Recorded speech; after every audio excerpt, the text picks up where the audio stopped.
वहीं देश और प्रदेश में एक संदेश दिया कि अब हरियाणा से जहां देश में परिवर्तन की शुरुआत होगी, वहीं विधानसभा के चुनाव के अंदर हरियाणा प्रदेश के अंदर पूर्ण रूप से परिवर्तन किया जाएगा और इंडियन नेशनल लोकदल पार्टी को फिर से सत्ता में लेकर के आएंगे। ये लाखों लोगों की मौजूदगी थी जो इस बात को स्टैंप कर रही थी, मोहर लगा रही थी कि अब हम बदलाव की ओर आगे बढ़े, बड़ा बदलाव लाने का काम करेंगे। वहीं उसके साथ साथ आज चौटाला साहब के साथ विचार विमर्श करके हमने नए सिरे से, क्योंकि हमारी प्रदेश की जो है यूनिट जो थी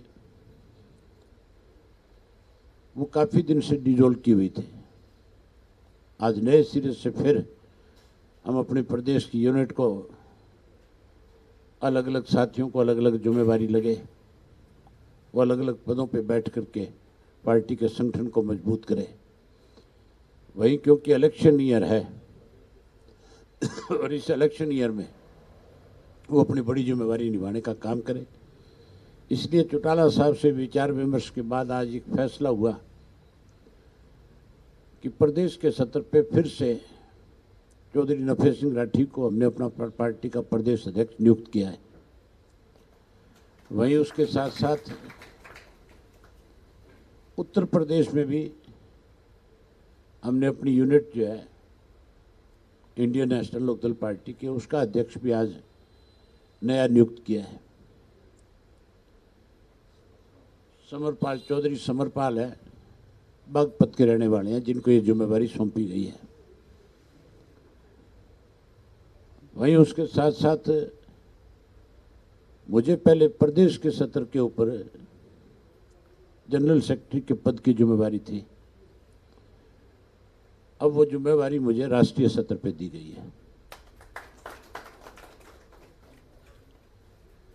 और उसके साथ साथ चौधरी नफे सिंह राठी जी को चौटाला साहब ने जहां नियुक्त किया है हरियाणा प्रदेश के प्रधान पद पे, वहीं इनकी जिम्मेवारी लगाई है कि वो अपने सत्र के ऊपर डिस्ट्रिक्ट प्रधान भी और अपनी स्टेट की बॉडी का भी जल्दी से जल्दी उनको नियुक्तियां करने का काम करें, ताकि संगठन को आगे बढ़ाने में अलग अलग जिम्मेवारियां लोगों की लगाई जा सके।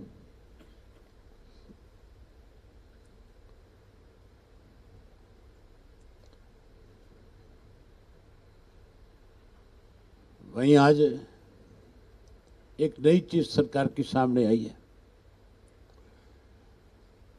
हरियाणा पब्लिक सर्विस कमीशन का रिजल्ट आया है, चाहे वो यूपीएससी का हो, चाहे पब्लिक सर्विस कमीशन का हो, चाहे वो कोई स्टेट सिलेक्शन का हो, हमेशा एक पोस्ट के अगेंस्ट 3 लोगों को इंटरव्यू के लिए बुलाया जाता है।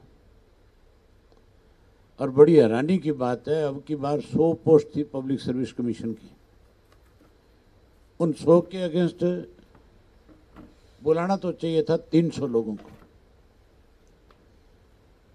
पब्लिक सर्विस कमीशन ने अपनी मर्जी से फैसला ले लिया कि जिसके 45% से कम नंबर होंगे हम उसको पास ही नहीं मानेंगे, और 45% की पाबंदी लगा करके 61 लोगों को पास किया गया है।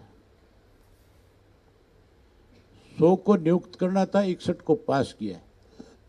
इसका मतलब सीधा है इनका कि अभी उनके साथ बार्गेनिंग करेंगे इंटरव्यू के दौरान,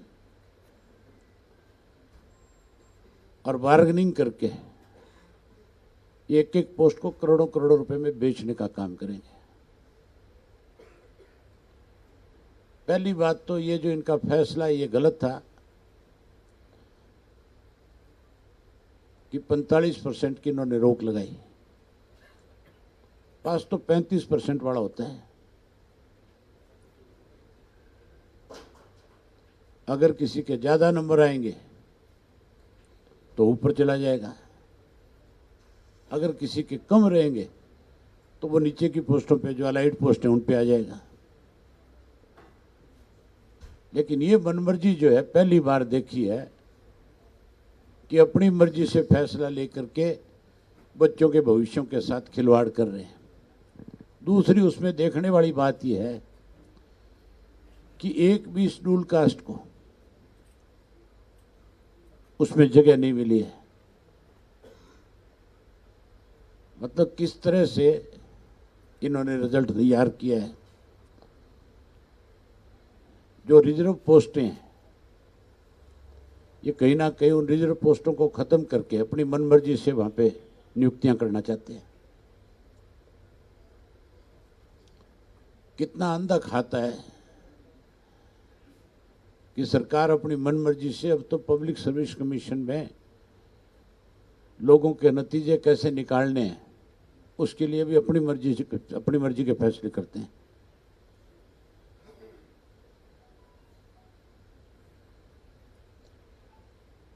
वहीं उसके साथ साथ आज प्रदेश के अंदर लोगों के सामने जो सबसे बड़ी समस्या है मुआवजा राशि को लेकर के है।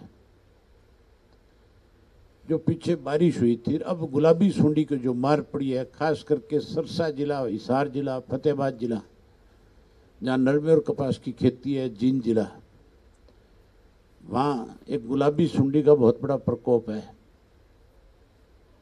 किसी खेत में तो कपास जो है 5 क्विंटल भी है, 10 क्विंटल भी है एकड़ की, और कई खेत ऐसे भी हैं जो बिल्कुल खाली हो गए। जहाँ सरकार को वहाँ तुरंत इस बात को संज्ञान में लेना चाहिए था, गिरदावरी करनी चाहिए थी, स्पेशल किसान को राहत पहुंचानी चाहिए थी,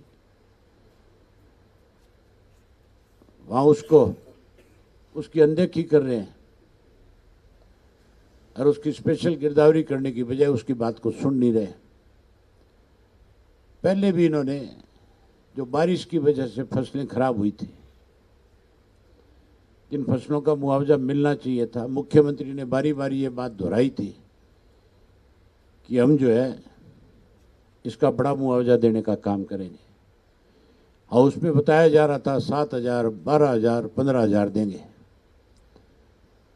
लेकिन कोई स्पेशल गिरदावरी नहीं हुई। इसकी वजह से आज भी जहां पानी खड़ा है, कुछ इलाका आज भी ऐसा है जहां बारिश का पानी आज भी खड़ा है, खास करके फतेहाबाद में, जिसका मैंने विधानसभा में भी जिक्र किया था।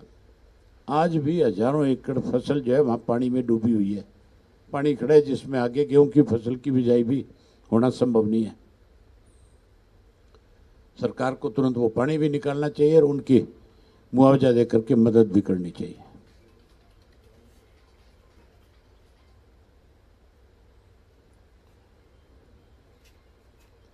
एक बार फिर आप सबकी तरफ से आप सबका तो स्वागत करता हूं, धन्यवाद करता हूं, और उसके साथ साथ आपके माध्यम से पूरे प्रदेश के लोगों का आभार व्यक्त करता हूं कि जो लोग चौधरी देवीलाल के सम्मान दिवस में आए और जिन लोगों ने बहुत मजबूती के साथ इंडियन नेशनल लोकदल पार्टी को ताकत दी, उनसे उम्मीद करता हूं कि वो संगठन को बड़ा बनाने में और बड़ी बड़ी जिम्मेवारियां निभाने का काम करेंगे। और हम 15 अक्टूबर से फिर नए सिरे से अपनी यात्रा को शुरू कर रहे हैं, और जो यात्रा 15 अक्टूबर से लेकर के अगला विधानसभा का चुनाव जब तक घोषित नहीं हो जाएगा तब तक हम उसको पूरे प्रदेश में इसी तरह से जारी रखेंगे। 90 के 90 हलकों में फिर यात्रा को लेकर के जाएंगे और फिर लोगों से मिलने का काम करेंगे।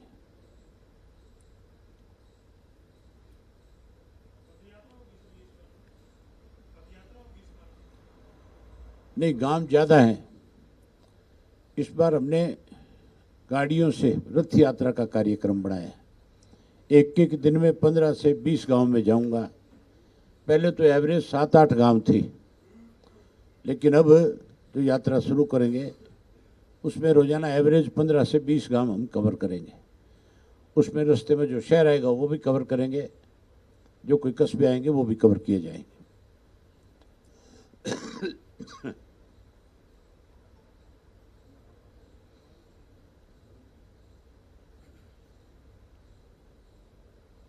तक जो यात्रा हुई थी उसको लेकर के आपका क्या कहना है? हमने जब यात्रा शुरू करी थी तो लोग हमारे से पूछते थे यात्रा की तारीख कि कब शुरू होगी ये, और जब शुरू करी तो ये भी कहा गया था कि ये 4 किलोमीटर नहीं चल पाएंगे, ये 4 दिन नहीं चल पाएंगे, 40 किलोमीटर नहीं चल पाएंगे। हमने अपनी यात्रा पूरी करी, 4000 किलोमीटर का सफर तय किया, 2000 के करीब शहर गांव और कस्बों में जाकर के आए।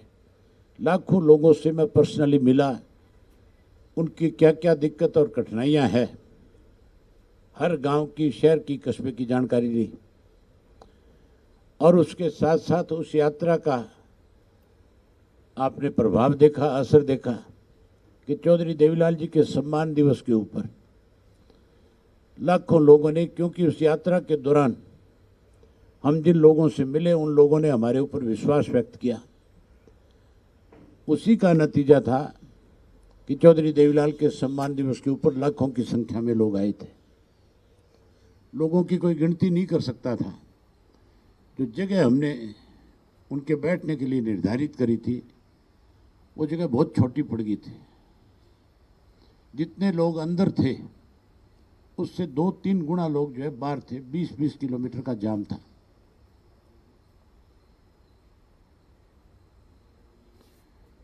अब हम इसको इसी तरह से आगे जारी रखेंगे और परिवर्तन यात्रा तब तक चलेगी जब तक पूर्ण रूप से परिवर्तन प्रदेश में नहीं आ जाएगा।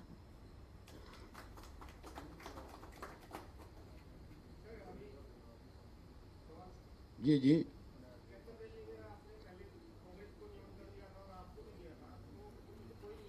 आपको कोई निमंत्रण नहीं दिया हमने ना, कोई मेल नहीं करी। पूछो कांग्रेस वाले से क्यों नहीं आए, आप उनसे पूछो क्यों नहीं आए। हमने तो उनको निमंत्रण दे दिया था।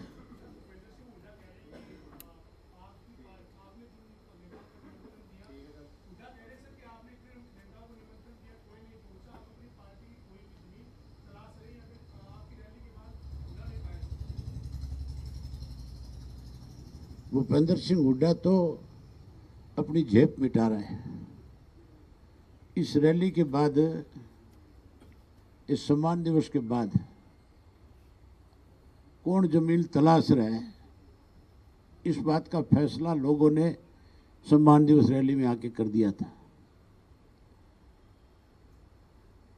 हुड्डा तो भाजपा के एजेंट के रूप में काम करता है और अब से नहीं, लगातार पिछले 9 वर्ष से कर रहा है। जब भी कोई मौका आता है ये भारतीय जनता पार्टी की मदद शरेआम करता है।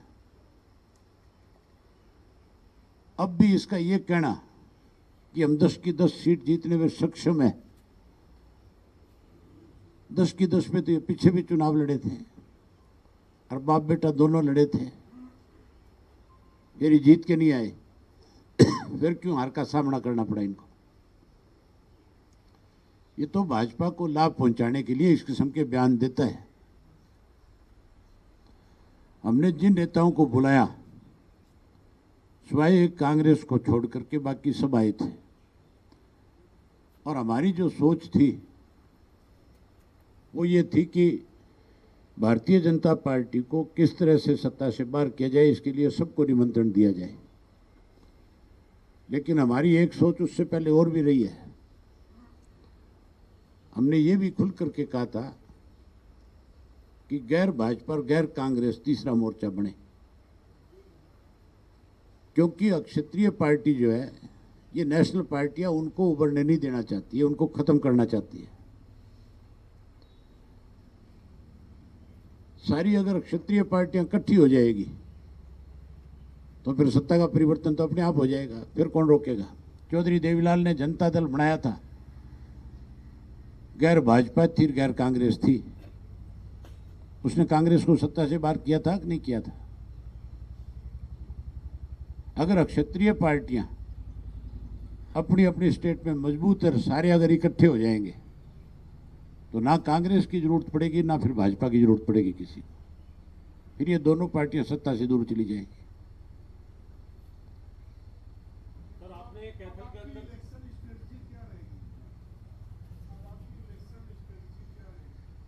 इलेक्शन तो अभी डिक्लेयर होने दो, अभी तो डिक्लेयर में भी समय है।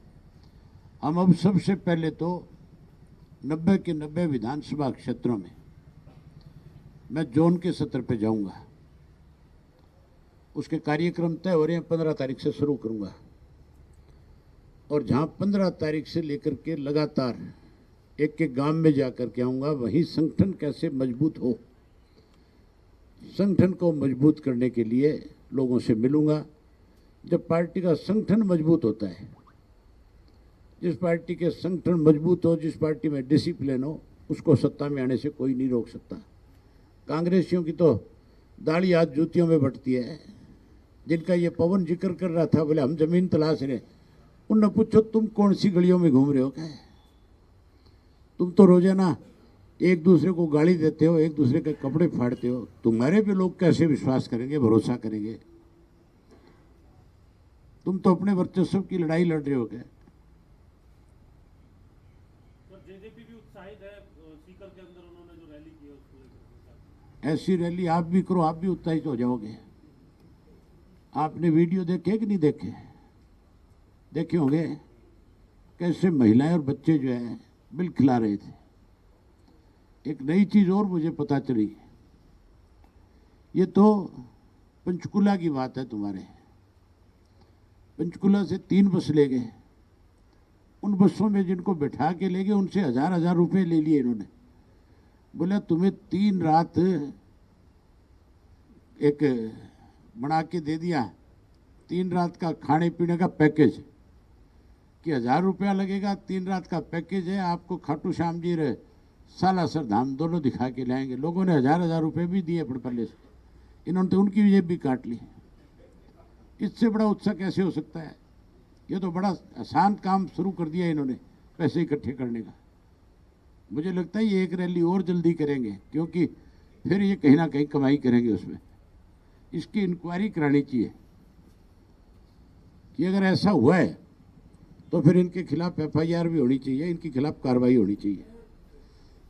जिस ढंग से औरतें रो रही थी, बच्चे रो रहे थे, उसके बाद भी अगर आप ये कहते हो कि वो उत्साहित है, तो फिर मेरी ख्याल आपको पूछते हुए दिक्कत हो रही है कोई ना कोई। उन्होंने कहा ना कि राजस्थान में भी ताला जो है उनकी चाबी से ही खुलेगा, इसलिए आप ये तो पूछते वो औरतें और बच्चे क्यों रो रहे थे, ये पूछा कि नहीं पूछा आपने उनसे? आएंगे प्रेस कॉन्फ्रेंस करेंगे। हैं? अभी प्रेस कॉन्फ्रेंस नहीं हुई ना, तो फिर अभी तक उत्साह का कैसे पता चल गया आपको? मैंने बताया ना कि फिर तो ये उत्साहित होते तो फिर तो मेरे से पहले प्रेस कॉन्फ्रेंस करते। अब तो उनको उनके डोड़ का पता लग रहा है। अभी तुम अगर जाओगे प्रेस कॉन्फ्रेंस करोगे, कोई ना कोई खड़े होके पूछ लेगा थारा दिवालिया पिट गया, क्या जवाब दोगे? कोई एक आधा तो हिम्मत करता होगा पूछने की। जिस तरह मेरे से पूछ लेते वैसे उनसे पूछते हो कि नहीं पूछते हो, या डरते हो सरकार से?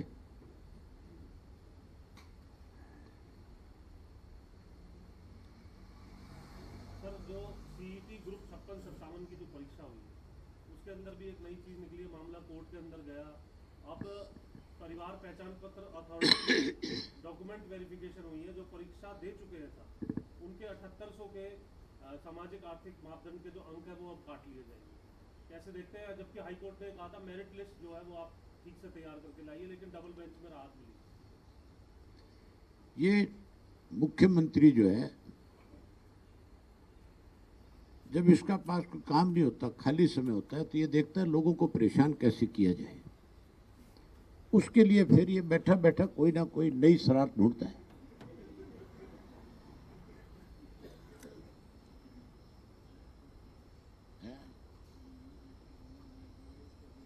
कोई दिन ऐसा बताओ मुझे आप जिस दिन मुख्यमंत्री कोई घोषणा ना करता हो। एक दिन का भी अखबार बता दो जिस दिन ये खबर नहीं है मुख्यमंत्री की कि मैंने आज लोगों के लिए काम कर दिया। एक भी काम जो आज तक इसने अनाउंस किया है उसको कंप्लीट किया तो बता दो, कोई एक काम कंप्लीट किया। आज तक की जितनी घोषणाएं हैं जो अखबार में ये घोषणा करते हैं, उनमें से कोई एक भी आज तक पूरी हुई है? आप दूर मत जाओ, मैं आपको सिरसा का मेडिकल कॉलेज का बता देता हूँ। पिछले 2 साल से लगातार घोषणा हो रही है, आज तक जमीन एक्वायर नहीं हुई उसकी। और ये अखबारों में बयान देते हैं, अधिकारियों के साथ बैठक करते हैं, अखबार की खबर बनाते हैं कि हमने आदेश दिया है कि इसको जल्दी से जल्दी बना करके कंप्लीट कर दिया जाए। जिसकी जमीन एक्वायर नहीं है, ये वहां बिल्डिंग खड़ी कर रहे हैं। बताओ, इससे ज्यादा दिवालिया पीटेगा इनका।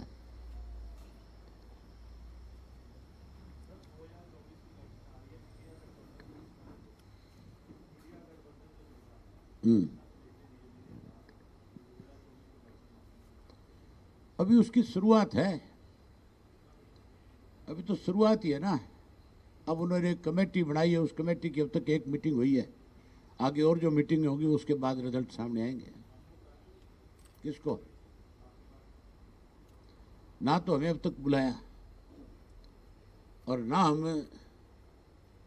बिना बुलाए उस संगठन में जाकर के शामिल होते हैं। हमने उसकी शुरुआत करी थी और हमारी की शुरुआत से इंडिया बना है। ये बात कोई नेता नहीं नकार सकता, एक भी। चौधरी ओम प्रकाश चौटाला ने पिछले साल 25 सितंबर को इसकी शुरुआत करी थी और उन्हीं की बदौलत आज ये संगठन खड़ा हुआ है।